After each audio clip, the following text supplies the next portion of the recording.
नमस्कार तथा रामकृष्ण हरी बंधू भगिनींनो. संत ज्ञानेश्वर माऊली यांच्या संजीवन समाधी सोहळ्याबद्दलचं वर्णन या व्हिडिओच्या माध्यमातून मी थोडक्यात आपल्या समोर मांडणार आहे. सर्वप्रथम रामकृष्ण बदने या यूट्यूब चॅनलवरती मी आपल्या सर्वांचं मनपूर्वक स्वागत करतो. आपल्याला संत ज्ञानेश्वर माऊलींचं चरित्र नक्कीच माहिती आहे. सर्व चरित्र न ठेवता चरित्रातला शेवटचा भाग म्हणजे माऊलींनी घेतलेली संजीवन समाधी याबद्दलच विचार आपण या ठिकाणी करूया. आपल्याला माहिती आहे की संत ज्ञानेश्वर महाराज आणि संत नामदेव महाराज आणि अन्य संत सोबत राहून त्यांनी तीर्थयात्रा संपन्न केलेली आहे. तीर्थयात्रेवरून परत आल्याच्या नंतर संत ज्ञानेश्वर महाराज हे पंढरीश पांडुरंगांची भेट घेतात. दोघांच्या मध्ये संवाद घडतो आणि या संवादाच्या नंतर पंढरीश पांडुरंग जाहीर करतात की माऊली हे आता समाधी घेणार आहेत आणि या समाधीचं वेळापत्रक ते सांगून टाकतात की हे संतांनो, आपल्याला सगळ्यांना दशमीच्या दिवशी आळंदी या ठिकाणी जायचं आहे. कार्तिक शुद्ध दशमीला इथून प्रस्थान आपल्याला पंढरपुरातनं कुठं करायचंय? आळंदीला करायचं आहे. एकादशीच्या दिवशी तिथे आळंदीमध्ये आपल्याला हरिजागर करायचा आहे. द्वादशीला पारणं सोडायचं आहे आणि त्रयोदशीला मध्यान्हकाळी ज्ञानेश्वर माऊलींना या ठिकाणी समाधी द्यायची आहे आणि ती समाधी पवित्र अशा पुण्यक्षेत्र असलेल्या आळंदीच्या ठिकाणी द्यायची आहे असं वेळापत्रकासह जाहीर या ठिकाणी देव करतात. हे ऐकल्याच्या नंतर सगळ्यांचे डोळे पाणावतात. सगळ्यांना वाटतं की आता माऊली आपल्याला सोडून जाणार आहेत. सर्वाधिक दुःख संत नामदेव महाराजांना होतं. त्यांची अवस्था पाण्याच्या बाहेर काढलेल्या माशागत होते. आता काहीच करता येत नाही, कारण देवांनी जाहीर केलेलं असल्यामुळं त्याला विरोधही करता येत नाही. म्हणून नामदेव महाराज हे सगळं दुःख गिळून बसतात आणि सांगितल्याप्रमाणे आता आळंदीला त्रयोदशीच्या दिवशी माऊली समाधी घेणार आहे ते कळल्याबरोबर अनेक लोक आळंदीच्या दिशेनं प्रस्थान करतायत. दशमीच्या दिवशी पांडुरंग देखील आपली पत्नी रुक्मिणीला सोबत घेऊन आळंदी या ठिकाणी येतात आणि आळंदीचं महत्व देव स्वतः सांगतात की आळंदी हे पुण्यक्षेत्र पंढरपूरपेक्षा देखील जुना आहे. इथे पूर्वी ब्रह्मदेव आणि आदिनाथ भगवान शंकर यांनी तपश्चर्या केलेली आहे. अगस्त्यादी हजारो तपस्वी ऋषींनी देखील या ठिकाणी वास्तव्य केलेलं आहे. इंद्राने याच ठिकाणी इंद्रायणीच्या काठी तप केलेलं होतं. याच ठिकाणी आदिनाथ सिद्धेश्वराचं अत्यंत पुरातन अशा प्रकारचं स्थान आहे असं आळंदीचं महत्व ते विशद करतात. आकाशातून देव व ऋषी स्तोत्रे गायला लागलेली आहेत. परंतु माऊली समाधीस्थ होणार आहेत या घटनेमुळं सोपानदेव आणि मुक्ताई मात्र अत्यंत दुःखी झालेले आहेत. त्यांची समजूत या ठिकाणी देव काढतात. नामदेवांची देखील समजूत देवाच्या दोरे काढली जाते. एकादशीचा दिवस उजळतो. एकादशीच्या दिवशी संपूर्ण आळंदीमध्ये मोठ्या प्रमाणावरती हरिनामाचा गजर सर्वत्र होतो आहे. हरिनामाच्या गजरानं या ठिकाणी सगळी आळंदी दुमदुमलेली आहे. या एकादशीच्या दिवशी रात्रभर नामदेव महाराज तिथे कीर्तन करतात. द्वादशीच्या दिवशी उपवासाचं पारणं फेरलं जातं आणि या उपवासाच्या पारण्यामध्ये पंक्तीमध्ये स्वतः रुक्माई या ठिकाणी वाढण्याचं काम करत आहेत. भगवान पंढरीश पांडुरंग तूप वाढण्याचं काम करत आहेत. रुक्मिणी मातेनं ज्ञानदेवांना पानावर बसवलेलं आहे आणि त्यांच्या पाठीवरून हात फिरवतात आणि स्वतःच्या हातानं भात माऊलींना खाऊ घालत आहेत. हे दृश्य बघून सगळी संत मंडळी अत्यंत भावुक आणि दुःखी झालेली आहे. याचं वर्णन करताना नामदेव महाराज लिहितात, विलाप मांडिला भक्ती खंती करीती त्रिजगती. विलाप मांडिला भक्ती खंती करीती त्रिजगती. ज्ञानदेवा सारखी मूर्ती न देखो मनती देवराया. ज्ञानदेवा सारखी मूर्ती न देखो मनती देवराया. सोपाने घातले लोटांगण मुक्ताईने धरिले चरण. सोपाने घातले लोटांगण मुक्ताईने धरिले चरण. संत करीती स्थवन पांडुरंगाचे. संत करीती स्तवन पांडुरंगाचे.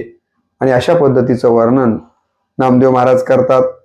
तिसरा प्रहरी केंदूर येथील महान भगवत भक्त तिथे येतात आणि शेवटच्या खिरापतीचं कीर्तन त्यांच्या तर्फे केलं जातं. इकडं नामदेव महाराज देवाला विचारतात की देवा, नेमके ज्ञानदेवांना कोण्या ठिकाणी समाधी द्यायची आहे. तेव्हा देव म्हणतात, बरं केलास नामदेवा, आठवण करून दिलास, तू जा तिथे जे सिद्धेश्वराच्या जवळ ढवळा नंदी आहे ना, त्याला तिथून हटव. आणि मग सांगितल्याप्रमाणे नामदेव महाराज त्या सिद्धेश्वराजवळच्या ढवळ्या नंदीला हलवतात. बघतात तर काय, त्याच्या खाली एक गुहा दिसते आणि या ठिकाणी पायरी असलेली एक गुहा बघतात. नामदेव महाराज त्या पायऱ्याने त्या गुहेमध्ये उतरतात. खाली जाऊन बघतात तर काय, त्या गुहेमध्ये एक धुनी आणि आसन घालून ठेवलेलं नामदेव महाराजांना त्या ठिकाणी पाहायला मिळतं. तेथील वातावरण सुगंधानं दरवळलेलंही नामदेव महाराजांना दिसतं. द्वादशीला नामदेव महाराजांना रात्रभर झोप येत नाहीये, कारण आता आपले जीवश्य कंठस्य मित्र माऊली आपल्याला सोडून समाधी घेणार आहेत. आपल्या चारी मुलांना अगोदरच्या दिवशी ते सांगून ठेवतात नामदेव महाराज की समाधीची जागा बाहेरून आणि आतून स्वच्छ करून ठेवा आणि त्या समाधीच्या जागेवरती बेल, तुळशी, फुलं अंतरून ठेवा. आणि त्याच पद्धतीनं नामदेव महाराजांच्या चारी मुलांनी समाधीच्या जागेवरती वडिलांनी सांगितल्याप्रमाणे सगळी व्यवस्था केलेली आहे. त्रयोदशीची सकाळ उजाडते. आपली सर्व कर्म आटोपून लोक इंद्रायणीचे स्नान करतात आणि ज्ञानदेवांच्या स्मरणानं मात्र सगळेच हवालदिल होतात. सकाळीच नामदेवांनी चंदनाची उटी तयार केलेली आहे. ज्ञानदेवांना ते लावताहेत, परंतु ज्ञानदेवांना उटी लावत असताना ज्ञानदेव आता आपल्याला पुन्हा दिसणार नाहीत. या दुःखानं सतत त्यांच्या डोळ्यातनं आसवे टपकत आहेत आणि त्या आसव्यांच्यामुळं ज्ञानदेवांना लावलेली चंदनाची उटी या ठिकाणी धुवून जाते आहे, असंही वर्णन या ठिकाणी या समाधीच्या प्रसंगाच्या निमित्तानं येतं.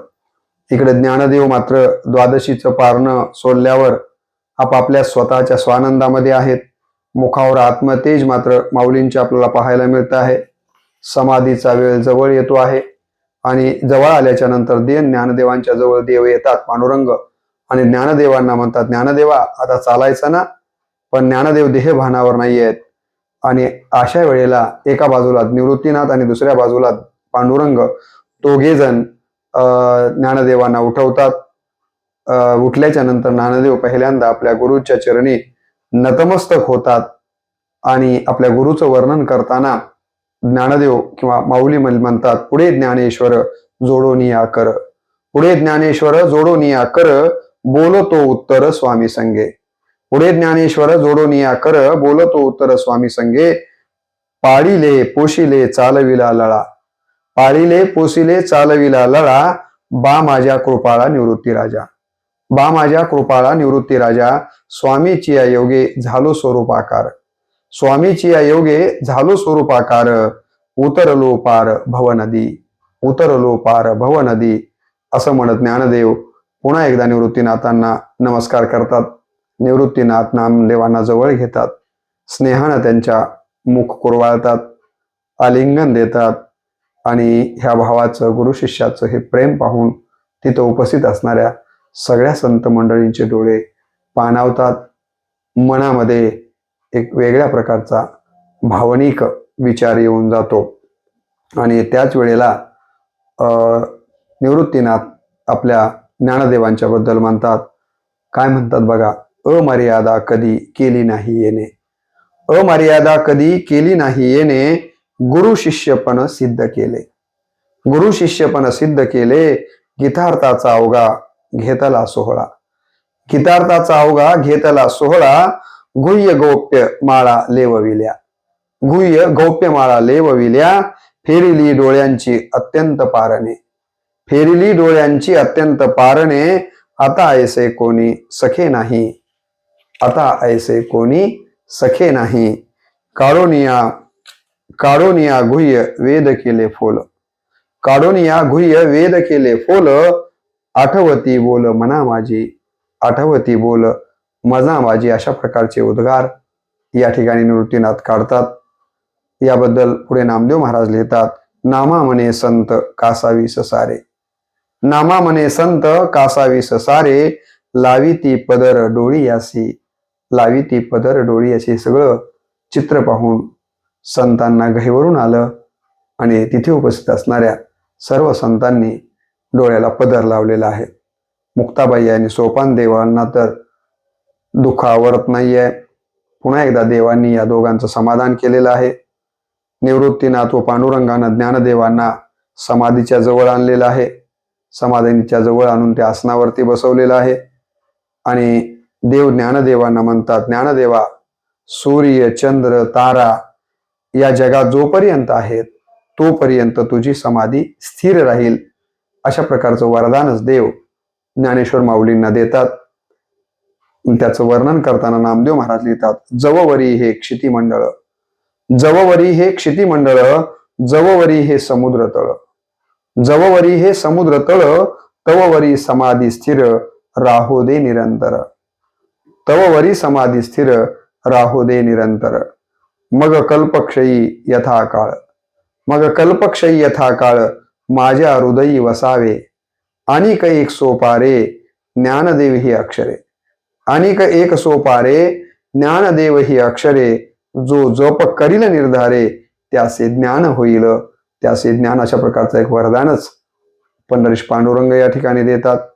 ज्ञानदेव या शब्दाचा जर विग्रह केला तरी आपल्याला अर्थ प्राप्त करता येतो. ज्ञा म्हणजे ज्ञानोत्तम, न म्हणजे नरोत्तम, दे म्हणजे देवोत्तम आणि व म्हणजे वरोत्तम, किंवा त्यांना आपण माऊली म्हणतो. मा म्हणजे मानवता, उ म्हणजे उदारता, ली म्हणजे लीनता. ज्यांच्या ठिकाणी आहे असे ज्ञानदेव माऊली या दोन्ही शब्दांचे अर्थ आपल्याला करता येतील. नंतर ज्ञानदेवांनी 108 श्लोकांनी पांडुरंगांना नमन केलेलं आहे. निवृत्तीनाथांना व देवाला नमस्कार केलेला आहे आणि हात जोडून ते म्हणतात, ज्ञानदेव म्हणे सुखी केले देवा. देवाला हात जोडून ज्ञानदेव महाराज काय म्हणतात, ज्ञानेश्वर महाराज बघा, ज्ञानदेव म्हणे सुखी केले देवा, पादपद्मी ठेवा निरंतर. असं म्हणून 3 वेळा हात जोडतात. कोण? ज्ञानदेव पांडुरंगाला आणि आपल्या गुरुला, आणि नेत्र मिटवतात व भीममुद्रा लावून घेतात आणि अशा प्रकारे समाधीस्थ ते होतात. निवृत्तीनाथ बाहेर येतात, पण देव मात्र एवढं झाल्याच्या नंतर तिथून बाहेर यायला तयार नाहीये. निवृत्तीनाथ महाराज मध्ये येऊन बघतात तर काय, देव काही हलायलाच तयार नाहीये तिथून समाधीजवळून. देवांनी हा विचार केला की माझा ज्ञानदेवच जर इथं बसत असेल तर मी बाहेर कशाला जाऊ. देव काही बाहेर यायला तयार नाही आहेत. शेवटी निवृत्तीनाथ पंढरीश पांडुरंगांना सांगतात की देवा असं कसं, तुम्हीच तर आम्हाला सांगितलं की असं करू नका म्हणून, तुम्हीच जर असं करू लागलात तर कसं. आणि मग शेवटी निवृत्तीनाथ देवांना तिथून बाहेर घेऊन येतात. देवही भानावर येतात, दोघेही बाहेर येतात. आता फक्त शिळा लावायची राहिलेली होती. निवृत्तीनाथांनी कठीण म्हणजे अंतकरणानं ती शिळा लावली आणि शिळेवरती डोकं ठेवलं आणि रडायला लागलेले आहेत. तेव्हा नामदेव महाराज देवाला म्हणतात, फार सुंदर वर्णन आहे. हे सगळं चित्र बघून नामदेव महाराज देवाला म्हणतात, बांधल्या तळ्याचा फुटला असे पाठ, बांधल्या तळ्याचा फुटला असे पार, ओघ 12 वाटे मुरडतात. बांधल्या पेंडीचा सुटला असे आळा, बांधल्या पेंडीचा सुटला असे आळा, तृण रानोमाळ पांगलासे, तृण रानोमाळ पांगलासे. नामा म्हणे देवा पेटला हुताशन, नामा म्हणे देवा पेटला हुताशन, करा समाधान निवृत्तीचे, करा समाधान निवृत्तीचे. आणि मग नामदेव महाराजांनी सांगितलं की निवृत्तीनाथांचं आपण समाधान करावं. त्यांना खूप दुःख होतंय माऊली समाधिस्थ झाल्यामुळं. देव पुन्हा निवृत्तीनाथांना आलिंगन देऊन त्यांचं समाधान करतात.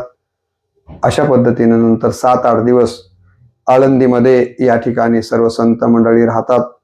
देव मात्र 2-3 दिवसांच्या नंतर पंढरपूरला निघून जातात. आणि त्याच वेळेला देवानं जे एक वरदान दिलेलं आहे जाताना ते अत्यंत महत्वाचं आहे. ते म्हणतात की जो या अलंकापुरी क्षेत्राची यात्रा करेल तो धन्य होईल. जो या अलंकार म्हणजे आळंदीची यात्रा करेल तो धन्य होईल. हे तीर्थक्षेत्र तपोभूमी आहे, हे पूर्वापार महापीठ आहे. या ठिकाणी आदिनाथ भगवान कैलासपती म्हणजे शंकराने तपश्चर्या केली आहे. या क्षेत्राची पापहरण करण्याची महती पंढरपुरापेक्षाही अधिक आहे. कोपलेल्या कळीकाळाचेही, कोपलेला जो कळीकाळ आहे ना, तोही या ठिकाणी क्षेत्राच्या ठिकाणी काही चालत नाही. त्या कळीकाळाचं इतकं महात्म्य या आळंदीचं आहे. असा या आळंदीचा महिमा आगाध आहे. अशा प्रकारे या आळंदी क्षेत्राचं वर्णन आणि एक प्रकारचं वरदानच या ठिकाणी पंढरीश पांडुरंग देतात. त्याच आळंदीबद्दलचं एका अभंगातलं वर्णन पाहून आपण या ठिकाणी थांबूया. नामदेव महाराजांनी या ठिकाणी या आळंदी पुण्यक्षेत्राचं वर्णन करताना, देवाशी संवाद साधतानाच काय म्हटले बघा. फार सुंदर अशा प्रकारचा अभंग आहे.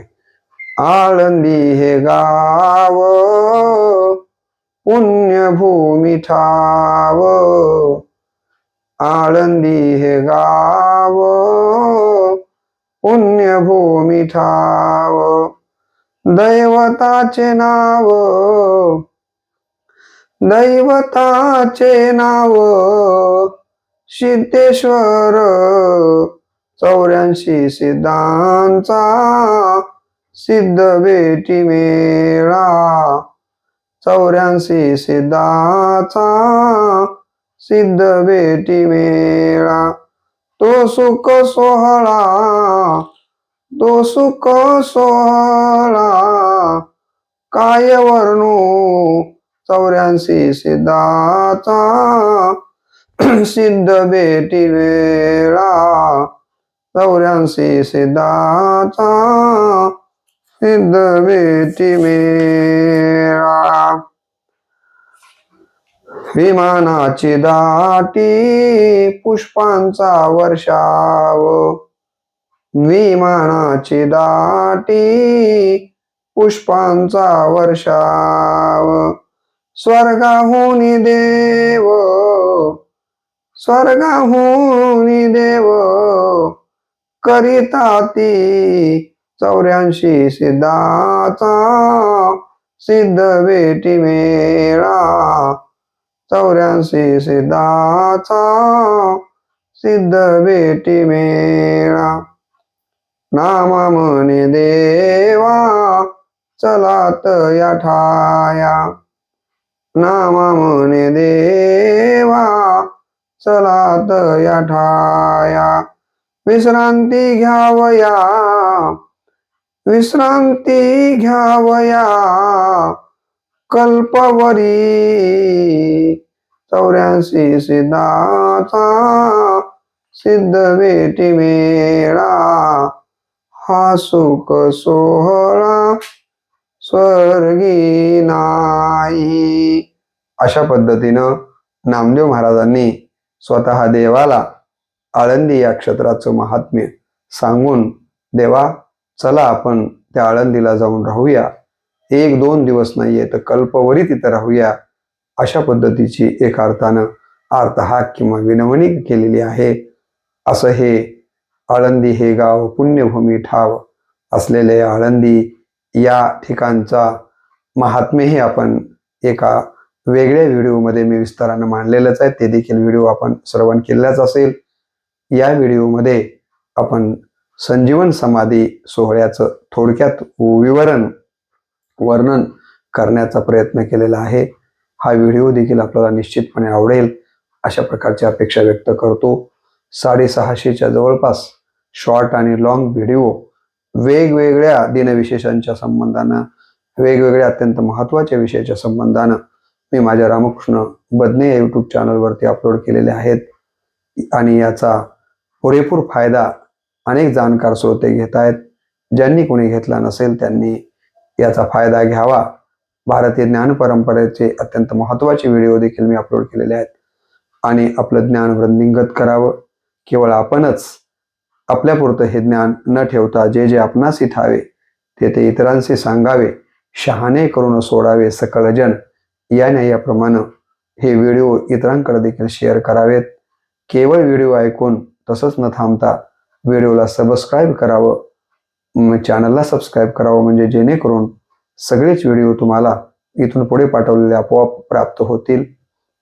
आणि तुमचा आशीर्वादही माझ्या या कार्याला मिळेल अशा प्रकारची सदिच्छा व्यक्त करतो आणि व्हिडिओला याच ठिकाणी मी पूर्णविराम देतो. अलंकापुरी पुण्यभूमी पवित्र तेथे ज्ञान तो ज्ञान राजा सुपात्र तया टविता घडे पुण्य राशी.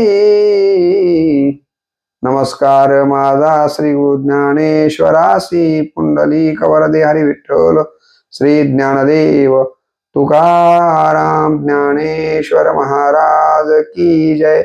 सब संतन की जय.